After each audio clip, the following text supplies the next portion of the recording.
back to the Bundesliga Show, brought to you by Over the Bar, with your hosts, myself, Rory Petre, and of course, Mark Broadhurst. Happy New Year to everyone. I hope you've had a safe and healthy Christmas and New Year. Hope you're able to bring it in with a smile. There's not much cheer going around still at the moment, but at least we've still got Bundesliga action to keep us occupied. So we'll talk about the Bundesliga instead to keep us all happy. Please do, if you've not already, give us a subscribe, click the big red button on YouTube so that you can keep track of all our videos coming out in what we hope is going to be a huge year for the Bundesliga Show and, of course, OTB. We've got ourselves over 100 subscribers now, so that's brilliant. And so let's just now start seeing that grow and grow and grow. And of course, if you are listening to us on a podcast, do the same. Give us a subscribe and let us know how we are getting on. So as is usual, we're not going to change to 2021. We're going over to Mark for our anagram segment. So Mark's mystery anagram to kick us off for the new year. Mark, what have you got for us this week? Yeah, so it seems a long time ago now, doesn't it? But it was only actually two weeks ago. I mean, it was a shortened break due to the COVID-19 pandemic. Obviously, usually it's about a 1 month or four to 5 week break. But this year it was only 2 weeks, even only 10 days if you include the Deutsche Pokal games, the German Cup games as well, which happened the week just before Christmas. So yeah. So let's have a little look. So if you remember, the last anagram of 2020 was indeed gonna lie. So yeah, we actually got a couple of people who got it correct on our channel, which is fantastic. Yeah, and as you can see on the bottom of your screen, it was indeed the fantastic, one of the players of the season in the Bundesliga this year, the fantastic fullback for RB Leipzig, Angelino. Fantastic season, yeah, and well done to the guys who got that correct on our YouTube channel. Very well done. So yeah, so let's swiftly move on to our first one of 2021. Now, our first Mark's Mystery Anagram of 2021, which, as you can see now on the bottom of your screen, it's a very interesting one. I'm going to have a bit of difficulty pronouncing that one, to be honest. Or use a new. So yeah, I mean, I think you definitely need a pen to write this one down, to be honest, because I think the pronunciation doesn't really give you the true idea of what it's trying to say. So yeah, so remember, if you're listening on our podcast on Anchor or on Spotify or anything like that, then just take a pen and write down what you can hear. So it's 4 words. The first word is or, A-W-E. The second word is use, U-S-E. The third word is which is U-H, and the final word is new, which is N-U, or use new. I'm really struggling saying that one this week. But yeah, it has to be a player, a manager / head coach, or a club from the Bundesliga, only related to the top division of the Bundesliga. So yeah, so have fun doing that. Use your free time in the lockdown. I think just about the whole of Europe is in lockdown at the moment. So yeah, I mean, enjoy your free time to check that out. And please get in touch with us on our comment section in the YouTube, or just play along for fun at home. So yeah, that's the end of your first Mark's Mystery Anagram for 2021. So yeah, so I mean, it's been another fantastic weekend of Bundesliga action in the first week of January. This week's fixtures were on the 2nd and the 3rd of January. So yeah, nice early Bundesliga action for you this year. So let's have a look at the scores on the doors for week 14 of the Bundesliga. So as you can see, there were no Friday games this week, so it was straight on to Saturday afternoon with a 1-0 win for Augsburg in Cologne. They seem to get a lot of late goals, Augsburg, don't they? Another one this week. Gladbach also with a probably quite an uninspiring 1-0 win at Bielefeld, but it was a big win nonetheless. Frankfurt with a great performance, winning 2-1 against Leverkusen. Freiburg, 4 wins in a row for them now. It's turning into a really good season again for the men from the Black Forest. Freiburg winning 3-1 at local rivals Hoffenheim. the Union train just keeps rolling, doesn't it? With a very, very comfortable 2-0 win at fast declining Werder Bremen. And then, yeah, it wasn't no problems at home this week for Hertha Berlin, who smashed beleaguered Schalke 3-0. Good performance from them for only their second home win of the season. And then it was a hard-fought 1-0 win for Leipzig away in Stuttgart. A big, big win, that, and it proves the kind of the maturity of this Leipzig team is improving week by week. Then a good win, actually, for Dortmund, a must-win game. A lot of people didn't fancy them to beat Wolfsburg, but it was relatively comfortable 2-0 at home. And then, yeah, the game of the weekend, a 5-2 win for Bayern, but that doesn't tell the whole story. We'll talk more about that one in a very short space of time. So, yeah, there's your scores on the doors for week 9. So let's move on to OTB's Featured 4, where me and Rory have a little discussion before every week and we choose the favourite 4 games of the weekend. And yeah, let's take a look at that this week. So as you can see, Over the Bar's Featured 4, the first game of the weekend. We're going to start in Bavaria at the Allianz Arena with this fantastic match, 5-2 to Bayern Munich against Mainz. But obviously, this doesn't tell half the story with the fact that Mainz were leading 2-0 at the break. I thought it was too good to be true. Then Mainz missed a sitter as well through Lasma, which would have made it 3-0 after about 46, 47 minutes. And lo and behold, who knows it? You can see the final score on the bottom of your screen. So, Rory, what did you make of that one?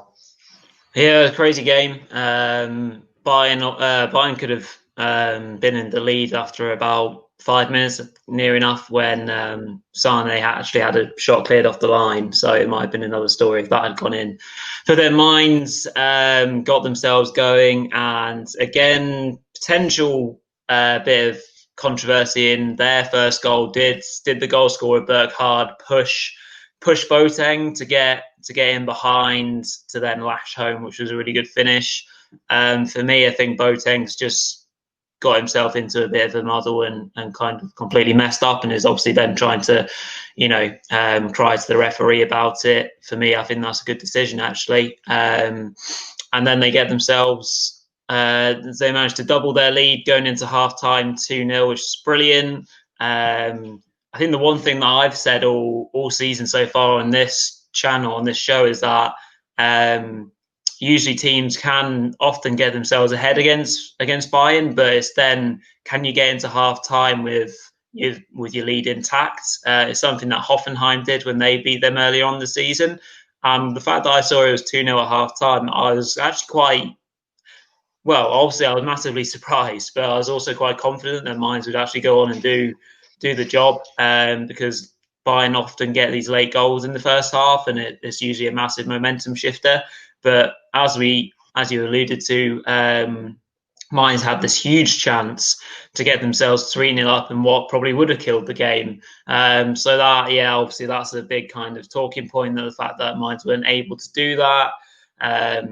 And then the champions go to work, and the momentum kind of swings their way with the goals that go in. Kimmich obviously heading in to get themselves back into the game, and it's kind of, I say it was kind of one-way traffic from there. Of course, when it went to 2-2, Mainz was so close to taking the lead again by a Quaison. What a fantastic effort that was! Again, that's so unlucky. So, in theory, this game could have finished any number, really, because Mainz really could have scored a few more themselves.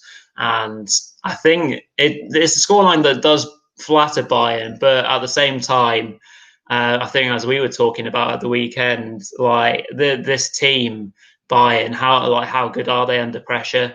It's almost like they do this to themselves to see how good they are. Shall we go 2-0 behind this weekend and turn it around? Shall we try 3? See how many goals we can score in half an hour. It is just ridiculous. They are just relentless. You just kind of feel them coming in the game. And once I saw the fact that it went to 2-1, I just completely in my head knew that it would be a Bayern win still.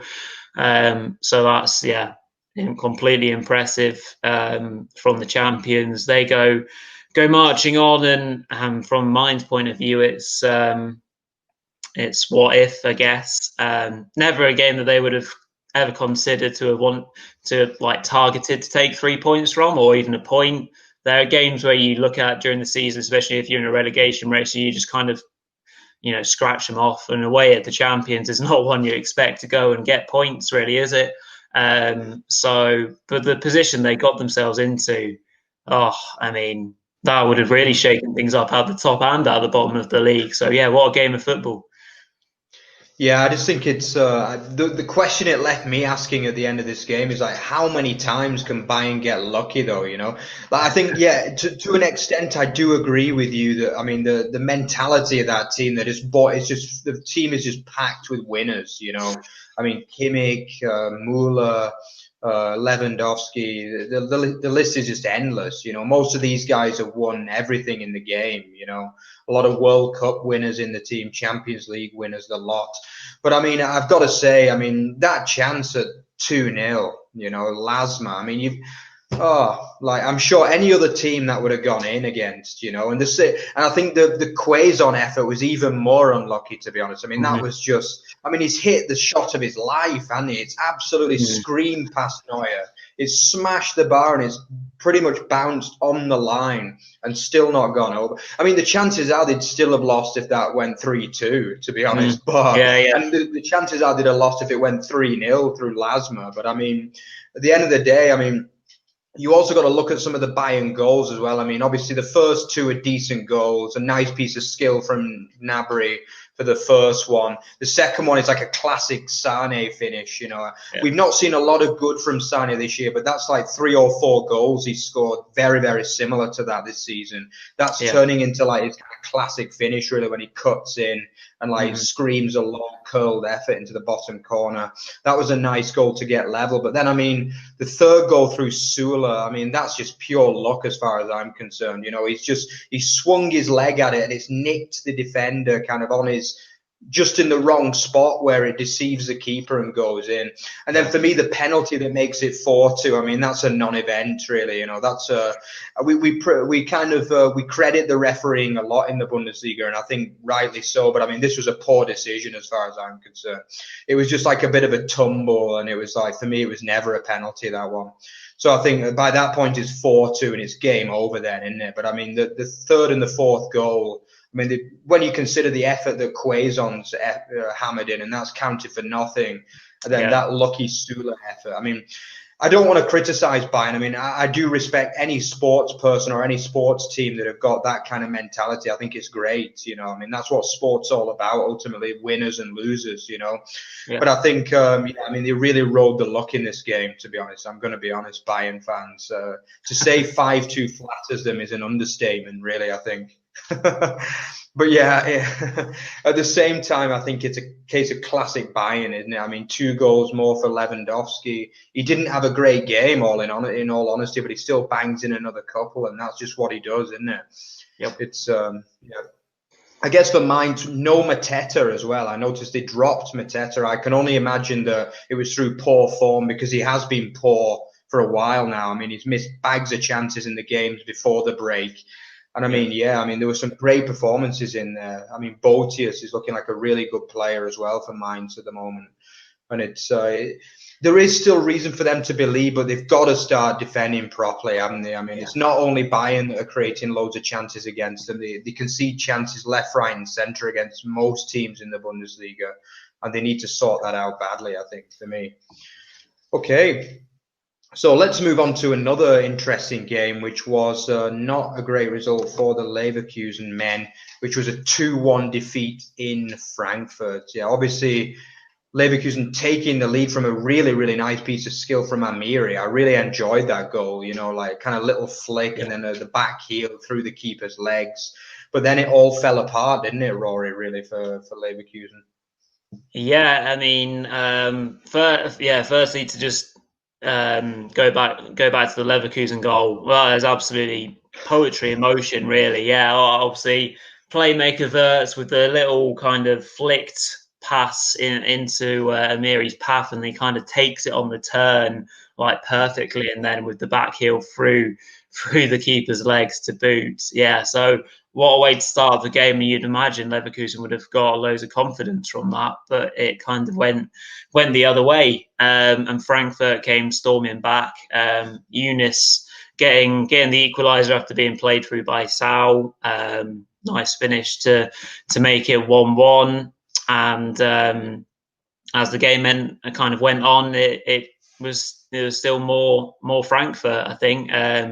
Kamada again was influential, as was Silva, I think, and ultimately it's Kamada's cross that's ends up being turned home by Tapsoba to make it 2-1 to Frankfurt.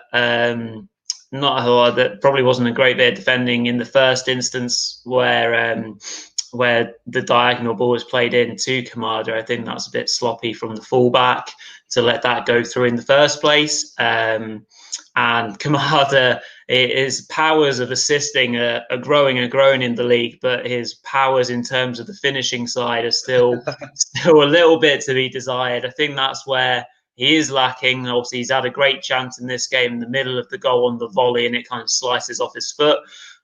So, yeah, I mean, he's looking like a really impressive player. His form's continuing, but if he can add some more goals and look a bit more clinical in front of goal, then Frankfurt have got a hell of a player on their books. Whilst we're kind of touching on Frankfurt, I think it's quite interesting to see the news about Bas Dost. Obviously, he's kind of, by the looks of it, being shipped off to Club Brugge. What looks like a very interesting move. Obviously, now that kind of puts a bit more pressure on Andre Silva. So it'll be interesting to see how he responds to that. Obviously, he's, I guess, got most of the goals anyway, but that was quite an interesting one for me. From the Leverkusen side, yeah, after 10 minutes, it's a really good start for them. But after that, they just didn't really get going. You'd expect them to have really had a late flurry. And other than the kind of cross right at the end, where the striker, I think it's Schick, misses his header, and then Ilario can't quite bring it down to score, I think was about as kind of dangerous as it got for Frankfurt in the end, which is very impressive against what is usually a very deadly Leverkusen side. So yeah, that's a bit of a blow for Leverkusen in terms of their title race ambitions. Obviously, seeing both of their rivals winning doesn't by any stretch mean that they're completely done and dusted. Hopefully they can dust themselves down after two poor losses from their point of view and go on another big run. For Frankfurt, as I alluded to in my article that was just done for OTB in the report cards, Frankfurt now being able to turn what might have been a draw in the first third of the season into a win is a really good start for them in the new year. So they'll be absolutely buzzing with their start. Yeah, absolutely. I can't disagree more. I mean, obviously only 2 defeats in the season as well. I mean, obviously early before the kind of win in Augsburg in week 13, we were saying that they weren't turning enough games into wins. But I mean, that's what they've started to do now. For me, this was their best performance of the season. I thought it was a fantastic performance, in all honesty. And I mean, as you say, they missed 3 sitters in the game. Like you mentioned, Daichi Kamada's miss at the end, but they also missed a couple of one-on-ones in the first half as well. Yeah. It could have been a lot more easy, to be honest. And as you say, I mean, I think Hinteregger also, he had that awful slice which clattered onto the bar with about 10 minutes to go. That would have been like kind of classic Frankfurt this year, like all that quality going forward, and then a kind of calamitous own goal at the end to kind of end up drawing the game, wouldn't it? Because that's what's happened a few times really this season. But yeah, I mean, there's been a lot of good standout performers, and I think alluding to the Bas Dost, I guess that's why they've tried to move him on, because I mean, Bas Dost is to say he's an old school player is an understatement, really, isn't it? I mean, it's like he's almost like Sam Allardyce, number 9, Kevin Davis, centre forward, isn't he? Really. But the thing is, his goal scoring record is outstanding. Wherever he's been, he's always scored goals. Like he's got a really, really good goal scoring record. But I think when you've got a guy like Andre Silva, you want to be building your team around him, really. And they have a lot of other good, interesting players. So I really like that Younes. What I've seen of him recently, he's looked really good. And I think he played well against Gladbach a few weeks ago, and he was really good. He took his goal really well in this game too. Like, obviously, I've talked a lot about Kamada. I'm a big fan of him. Filip Kostic is starting to show some of his form from a couple of seasons ago as well. He had a really good game in this match. And I think, I mean, Frankfurt, they're not out of European places at the moment. Adi Hütter's side, I mean, obviously, early on in the season, you were thinking, yeah, they're drawing too many games. But at the moment, I mean, they're not that far behind Leverkusen, surprisingly, at the moment. I mean, if you look now, they're 8th with 20 points. Leverkusen are 3rd with 28. And like a few weeks ago, you wouldn't have thought 8 points is not an impossible gap, you know, especially looking at the form of the two teams now.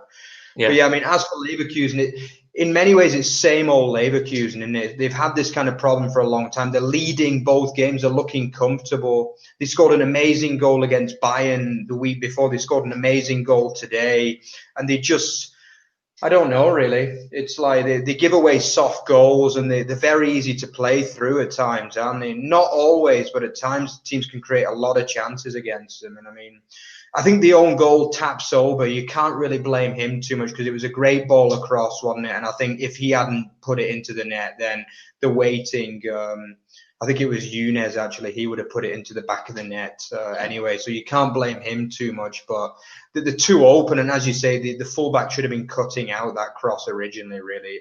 It's that kind of mistake that is the difference between winning the league and losing at the end of the day, isn't it? Because, like, you need to sometimes, just like in attack, you need the moments of inspiration. In defense, you also need it sometimes. You need someone to kind of make a great block, or a block on the line or something, or a goalkeeper to make a big save. And I'm not sure that Leverkusen have that at times, you know, at the back. And I think that's the problem, and maybe why they often come unstuck these days in these kind of matches. Okay. So let's swiftly move on to another really entertaining match between Hoffenheim and Freiburg. I mean, obviously, you don't need to look any further than form teams and looking at Freiburg at the moment. I mean, that's 4 wins in a row with a goal difference of +9 as well. They've won 3 games by 2 clear goals and 1 game by 3 clear goals. So, I mean, this is really a side in form. Obviously, Grifo has been one of the players of the last 5 or 6 rounds for me. Another good performance from him, tucking away his penalty nicely for another goal against his former club as well. He actually had 2 stints in Hoffenheim, very unsuccessful stints as well. So I think he would have felt good for getting this big win. It's actually the 2nd year in a row they've had a big win at Hoffenheim as well. So they're going to be pretty happy with that. What did you make of that one, Rory?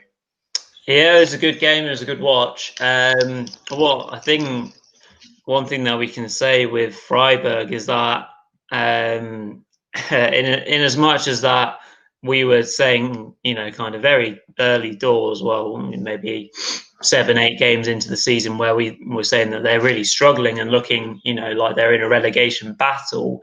Obviously, they've gone on this great run, and now, obviously, I mean, they're level on points with Frankfurt. So if Frankfurt are in the discussion for being in the European spot, all of a sudden we're saying that Freiburg have got a great chance to get in maybe the top 6, which just feels completely amazing to say, because what a run it's been from them. They've kind of got going, been kind of dragged through the mud by their talisman Grifo. He's obviously been central to how the club have been performing. But yeah, in regards to this game, they've caught Hoffenheim cold, really. Not a nice quick start.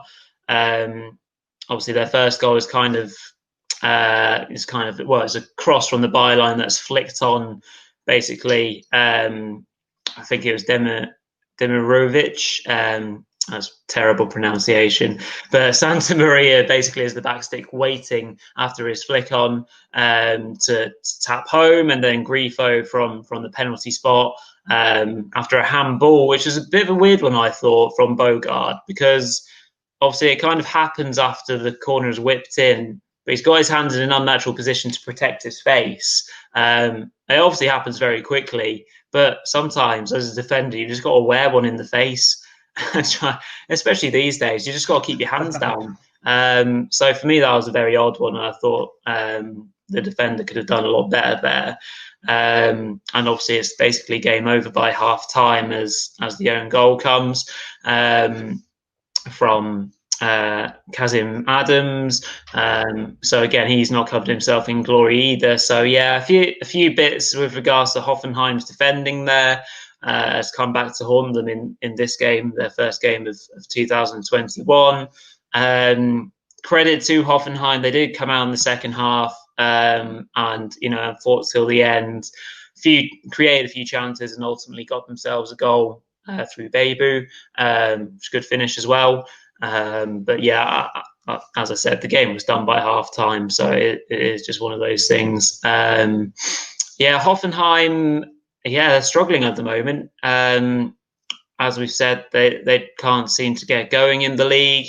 And as a result, they got quite an important win just before Christmas to keep them kind of out of the equation in terms of relegation. But obviously, we've seen like a team like Werder really struggling, and they're starting to get pulled into it. And Hoffenheim are only a point better than Werder, so in 13th place at the moment. So they're probably fortunate that there are certainly probably 5 teams, obviously, as the league says, are worse than them, so that they wouldn't get involved in a relegation battle. I wouldn't have thought this year, but they just need a way to kind of replicate their European form into the Bundesliga. Whether that's just the fact that they've been playing against weaker teams, I don't know. But can't give Freiburg enough credit because they've really turned things around. I was very concerned about them a couple of months ago. It looked like they were kind of not really creating much and looked very dodgy at the back. They've now turned this around. They look like they can get goals going forward, and it looks like a much prettier picture if you are a Freiburg fan. So very well done to them. Yeah, I mean, I think obviously just to make matters worse for Hoffenheim going into that big game against Schalke, I mean, that's a must-win for them, really, isn't it? I mean, you've got to be winning that and getting back into like comfortable mid-table. But I mean, obviously Sebastian Rudy, who's like a key midfielder for them, he went off injured after 12 minutes. And then to make things even worse, Akpo Guma, the fullback, also went off injured after 17 minutes. So I mean, presuming that both of them are going to be missing that game.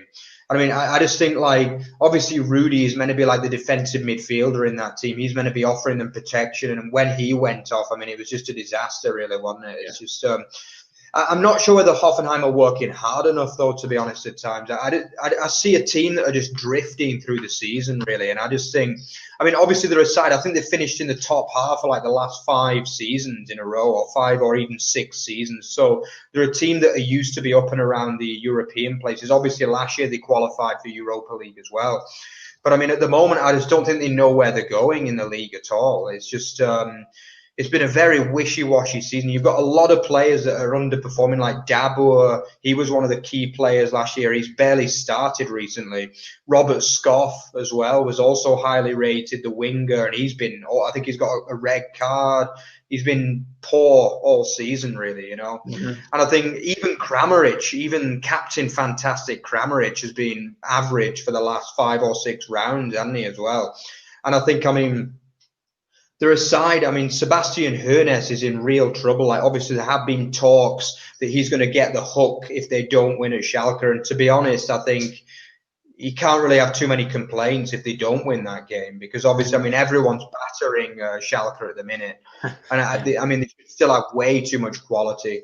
I think the only players really that can take much credit from this season are probably Baumgartner and Kramaric for the first 6 or 7 rounds. But I mean, Bebu has been okay, but I mean, again, not really enough from him. Yeah, he's been okay, I would say. But I mean, defensively, I mean, the own goal from Kazim Adams was just a joke, really. I mean, it's just a soft ball in, really, from the byline. There's 3 Hoffenheim men who can intercept it behind him, and he just kind of like, I don't know what he does, indecision, and he just kind of like ends up toe poking it into his own net. I mean, at 2-0, you're still in the game at halftime, and they did play a lot better in the second half, but I mean, it's just not good enough, really, from them. They've got a lot of experienced players at that club, and I just think they need to really pull the finger out for the manager unless they're going to end up getting a new guy in as of next weekend if they don't win at Schalke. So we'll have to see, I guess. Okay, moving on to the next game was, we talk about teams that don't win many home games. Hertha Berlin were definitely one of them. For the last 18 months, did not have many home comforts at all, but obviously a very, very good performance really this weekend. Guendouzi is turning into quite a good signing for them, really. He's scored a couple of good goals in the last 3 games now, and I think he's looking like the kind of player the caliber of player that Hertha Berlin want to sign to try and get to higher levels, really, because they do have ambition at that club.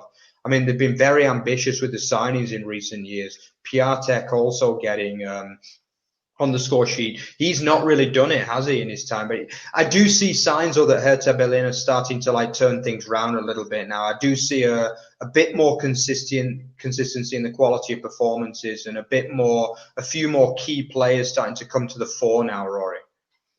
Yeah, I mean, I watched a great deal of this game, and yeah, Hertha were obviously complete control of the tie. Schalke, whilst it was 0-0, were trying their best from set pieces. They got a break as well through Utz, who kind of found himself played through on goal, and his shot was excellently kind of tipped around the post.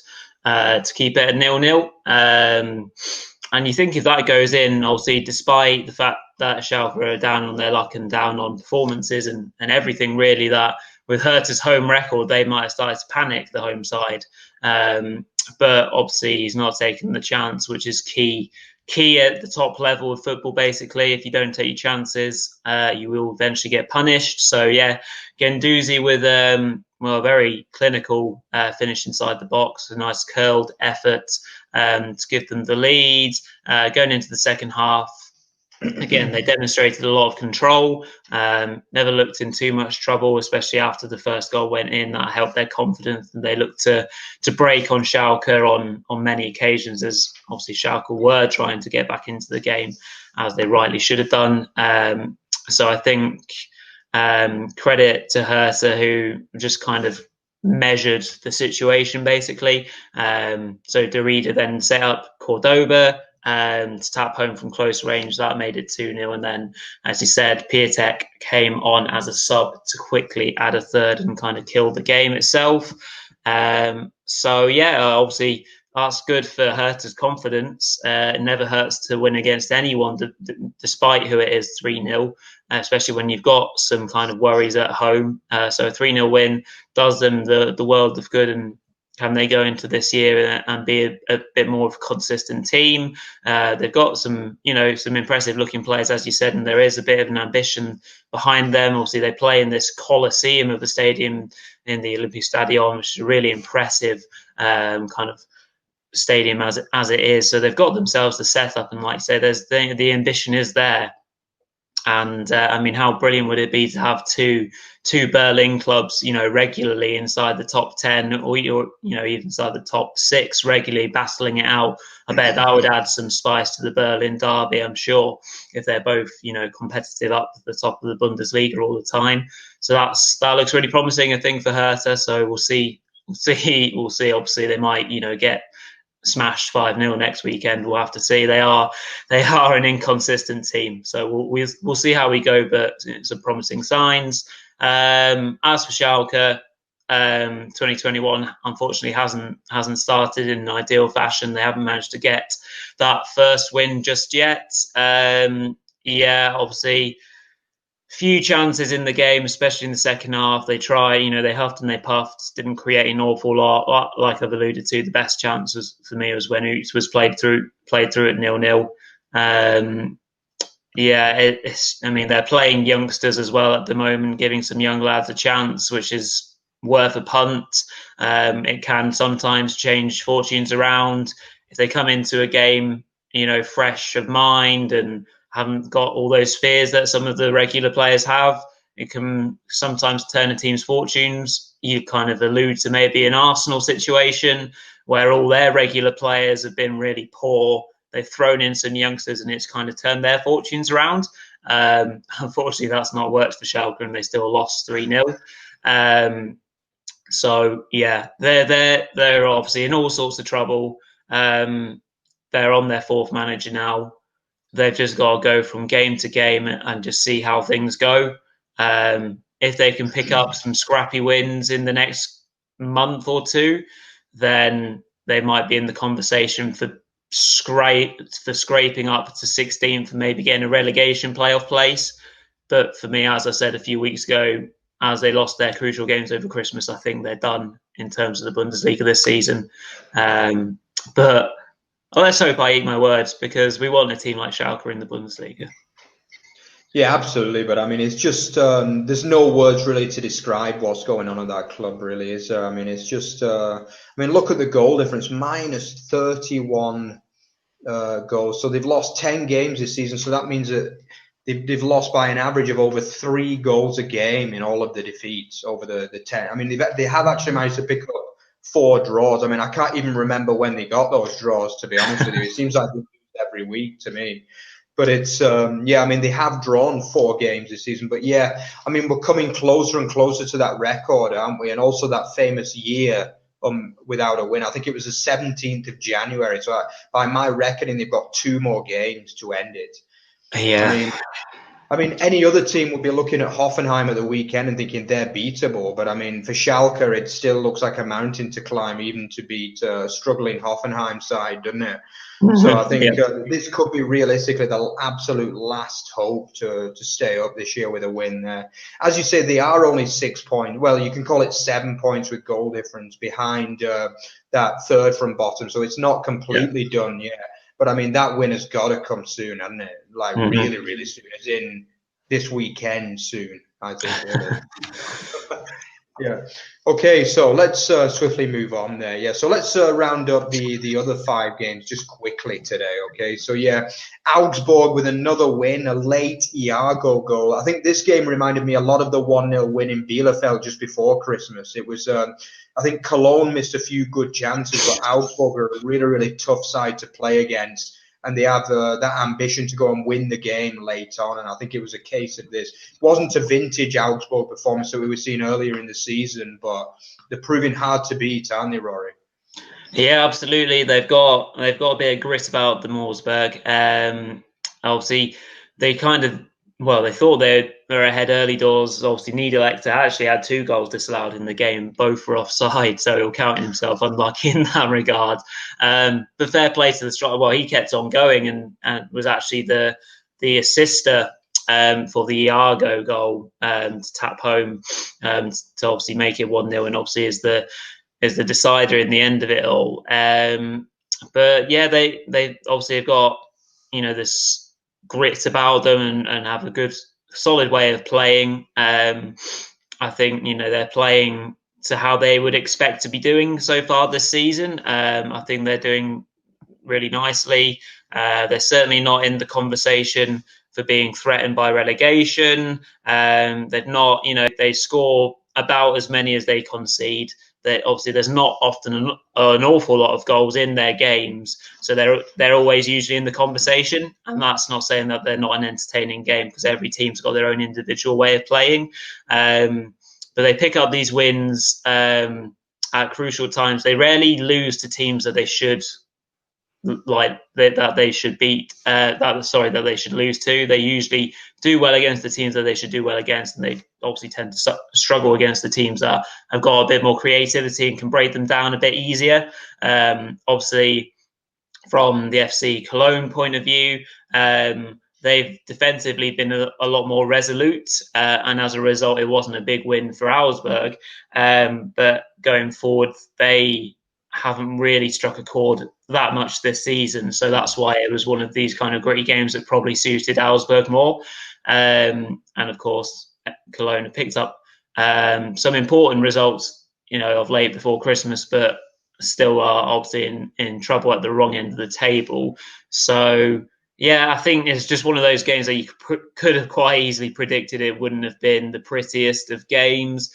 It would have been great if Cologne, from their point of view, could have nicked a point that might have dragged them a little bit further away from that dreaded relegation playoff space.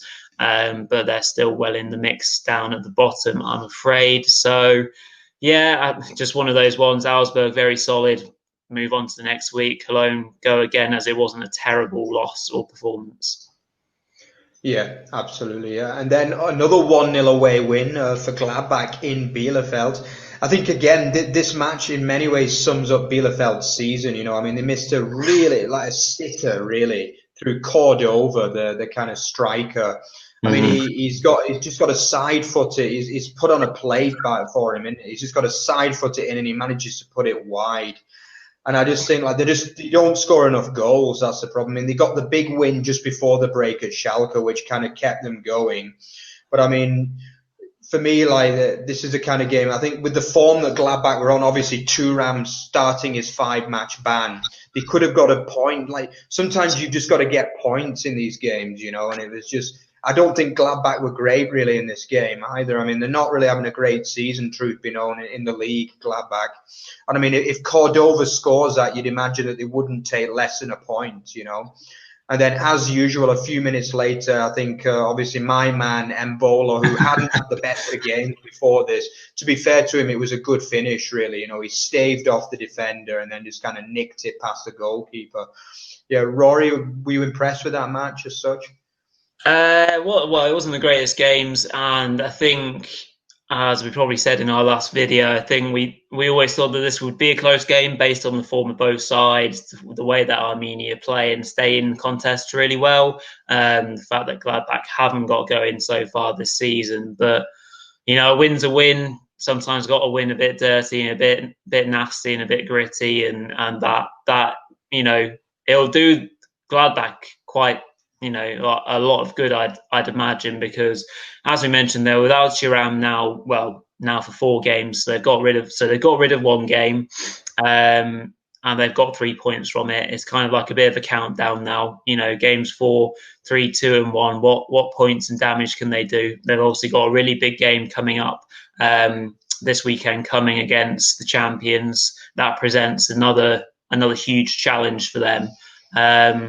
But the way that Gladbach play and the way that we've seen them play in the Champions League, at times they've been a joy to watch. So if we see that team come out and come at Bayern, who are frailties at the back, there's no reason why they can't do that and start climbing the league. What better way to start 2021 than beating the champions and then really kick-starting your season? So it's far from impossible to do. So let's see where Gladbach can go from there. Armenia, obviously 1-0 loss against Gladbach is far from disgraceful. Yes, of course they lack goals, as you mentioned, Mark. That is going to be the kind of difference between them maybe staying in the division. I think, as I've maybe written about and said, I'd say that they're hoping for 16th and then can just scrape through on the playoff maybe. But yeah, not a disgrace by any stretch. Yeah, absolutely. I think it's turning into like 4 teams, 4, maybe 5 teams who look like significantly worse than the rest. Obviously Schalke, obviously Mainz, Bielefeld, and then I would say Cologne and maybe Werder as well. And then there's quite a big gap in quality after those 5, I would say, really. I mean, I think early on in the season, we didn't really think Werder would be in that category. But I mean, recently, the last 10 rounds of fixtures, they've been pretty abysmal, really, haven't they? And coming on to their game, yeah, I mean, it was another comfortable defeat, 2-0 home defeat by Union Berlin this week. I mean, Union, they might say a couple of decisions went against Werder in this game, I guess. I would say, yeah, they have a right to be a bit annoyed, I guess. But at the same time, I think Union were well worthy of the 3 points, Rory. Yeah, I'd say so. Like, clinical performance, you can say, really, from Union. Obviously, Awoniyi getting on the score sheet again. Well done to him. He's looking like he's settling out a team, which would be great for the player. So that's obviously good for Union to see another kind of successful transfer for them, and then Becker as well helping the side to another really impressive start to the season for Union. They go from strength to strength. Obviously, teams around them basically won, so their position in the league doesn't.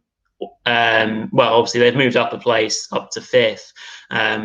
and they stay on the coattails of Dortmund, and they're a point off Dortmund. They're only 4 points off Leverkusen in third. I beggars belief how well they're doing. So superb stuff, and long may it continue, because it's really enjoyable to watch. On Werder, they look shot shy. They don't look like they've got many goals in them at the moment. Bittencourt isn't really doing much at the moment either.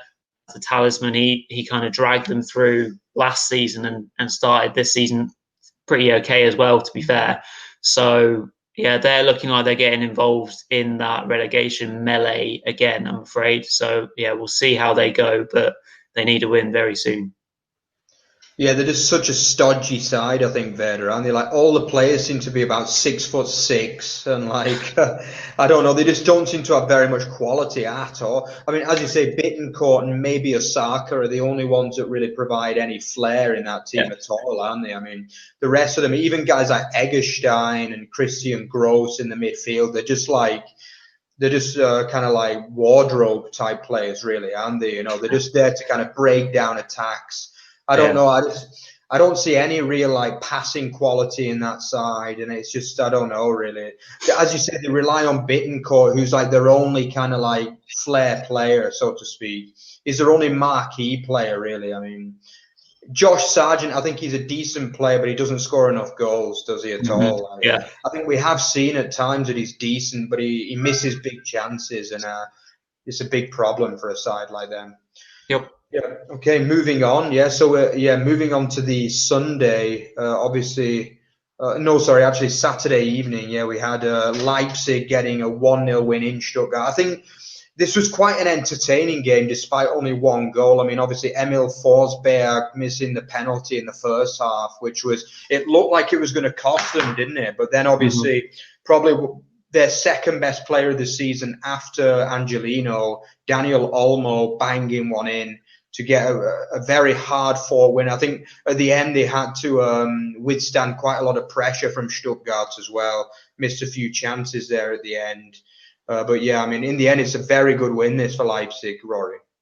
Yeah, it was. Very impressive win in the end. Obviously, the penalty could have cost them. Great save by Kobel in goal, saving it onto the bar, basically. And yeah, I think obviously, as you mentioned, Stuttgart did put them under a lot of pressure, and they did miss a few chances. But to be fair, that is probably the first team that Stuttgart haven't looked like scoring against. I'd say they scored and created a lot more chances against pretty much every team they've played. This is the quietest they've been, or the quietest I've seen them all season, and that's credit to RB and their defence. So that's a really professional job from RB, I think. The fact that they kind of made them a little bit more stale. There was, to be fair, end to end, and it was a good game for 1-0. But yeah, Olmo with the crucial goal, he gets a bit, Angelino gets a bit of luck because his cross is deflected perfectly, which loops up to Olmo, and he can't really miss to make it 1-0. And it's obviously a crucial goal in the end. But yeah, important for RB, backing up a big start to what is, who knows, is a big season, big year for them. In fact, they remain close to the leaders Bayern, and keep up the pressure on them. Stuttgart just been having the odd dodgy result. Obviously, they've been incredibly impressive so far. One of the teams of the season so far for me, but they're now more closer to mid-table than they are top 6 or whatever, which is well beyond what they should be achieving. So staying around mid-table, don't get involved in anything underside of that. I think they're doing superbly well. Yeah, I think also the Stuttgart, they have had a lot of hard fixtures recently. I think they've had Bayern, then Union, then they had Wolfsburg away, and then obviously today Leipzig. So I think they just need a nice home fixture against someone like a Bielefeld or a Schalke to get back on target, really. But I think Yeah, I mean, they have slipped down to 11th, which for me is they played above that level for most of the season. Yeah. I think they've not been helped by the form of teams like Frankfurt and Freiburg, who've flown recently. And obviously, they've made up a lot of points and just gone above them in this last weekend. Yeah. But I'd like to hope that at least get up towards like 8th, 9th by the end of the season. Because, I mean, for the first 10 matches, they were outstanding, really, for me. Mm-hmm. Okay, so the final game was, I think we expected a bit more from this game, maybe this Dortmund v Wolfsburg. I mean, it was, I personally didn't fancy Dortmund at all to win this, but it was a very important win for Dortmund. I think the key moment really was the missed chance. Rather unluckily, it kind of deflected off the defender and hit the outside of the post. If that goes in, I mean, Dortmund are in big trouble for me, because I think they'd have let their heads drop, really. Mm-hmm. But yeah, I mean, obviously Haaland back is a big point as well. I mean, he gives them a focal point, doesn't he? He's absolutely massive to that team, really. I mean, he didn't get the goal this weekend, but it was a good performance from him, Rory, I think. Yeah, massive. Just across the pitch, just his link-up play, his presence, his own individual brilliance. Obviously, he didn't get the goal, but it was a really good performance from the striker, and he looks back to his best, and I expect him to be in the goals from next weekend. I'm sure he'll be back to it straight away, but that's a huge plus point for Dortmund. Yeah, I think the miss in the early stages for Wolfsburg is massive. Just a little flick off Hummels' knee onto the post and wide. Yeah, that's a massive point in the game really early on. But then Dortmund were able to hold on, and then Sancho goes through late on goal. That's a big thing for him as well, because it's a good chance on the break. He takes on his man, finishes well, big confidence booster for the young man as well. So big win for Dortmund. Disappointing for Wolfsburg, but no great disaster. Yeah, absolutely. So that concludes our Week 14 analysis. So yeah, I hope you enjoyed that. So let's move swiftly on to Petre and Pundits Predict, where me and Rory will both decide our week's predictions for Week 15.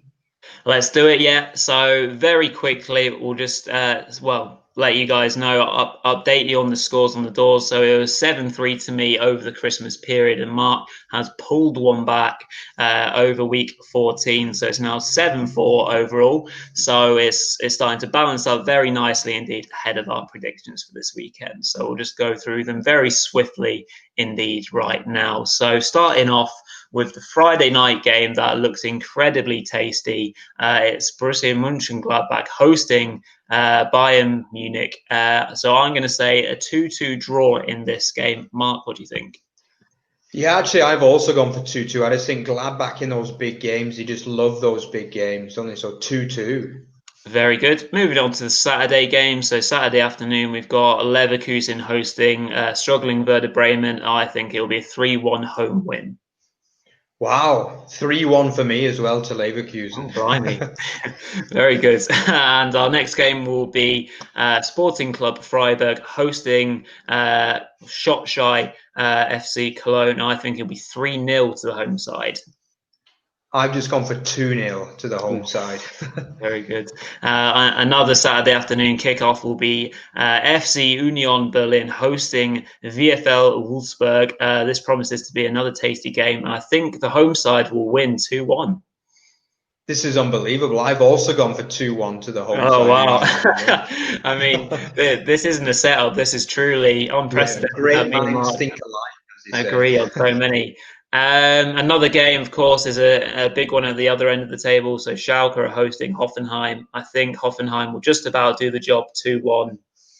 2-1 Hoffenheim. Oh, well, that's brilliant. 4 out of 5, you're saying. That's incredible, really. Crazy. The last Saturday afternoon game is between Mainz and Eintracht Frankfurt. And I think it will be a 3-1 away win for Frankfurt. I've just gone for 2-0 to Frankfurt.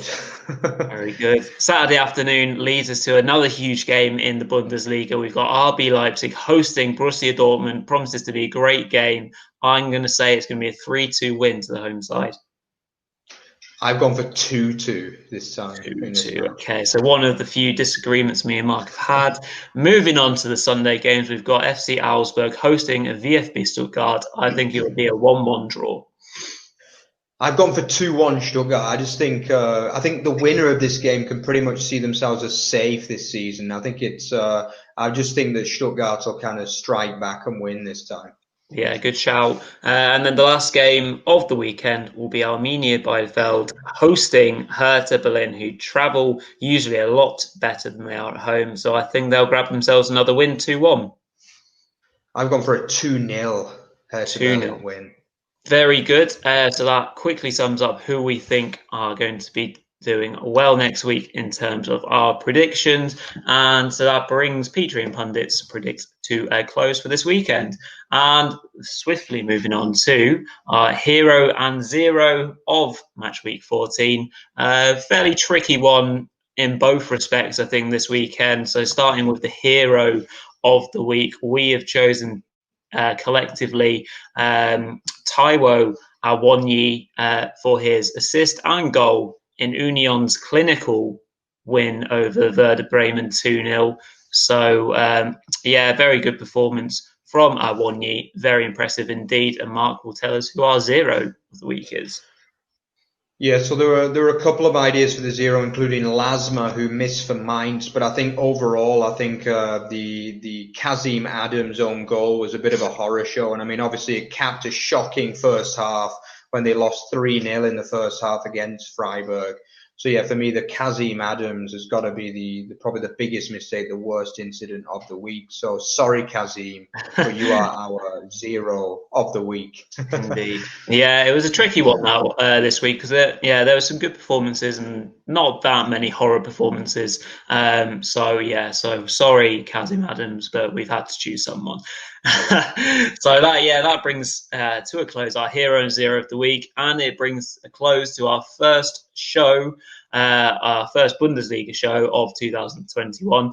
Hope you all enjoyed it. Hope it can just bring a bit of a smile to your face in such weird times that we're going through. Hopefully the Bundesliga is able to stay on throughout all of these lockdowns and keep us entertained and keep us going.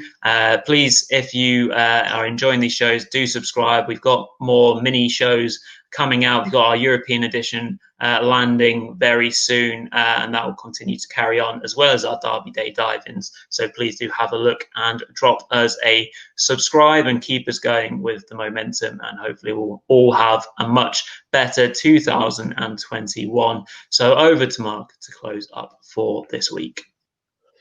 So yeah, it's been another great show reviewing the week 14. So let's just swiftly move on to the Twitter feed. So yeah, remember guys, if you want to check out anything related to over the bar content, I know that Rory's written a really good double header pieces reviewing the halfway scorecards as well, which I enjoyed reading over the weekend as well. So check that out as well. Also, anything related to football, like Premier League, women's football, just about everything basically. So check that out.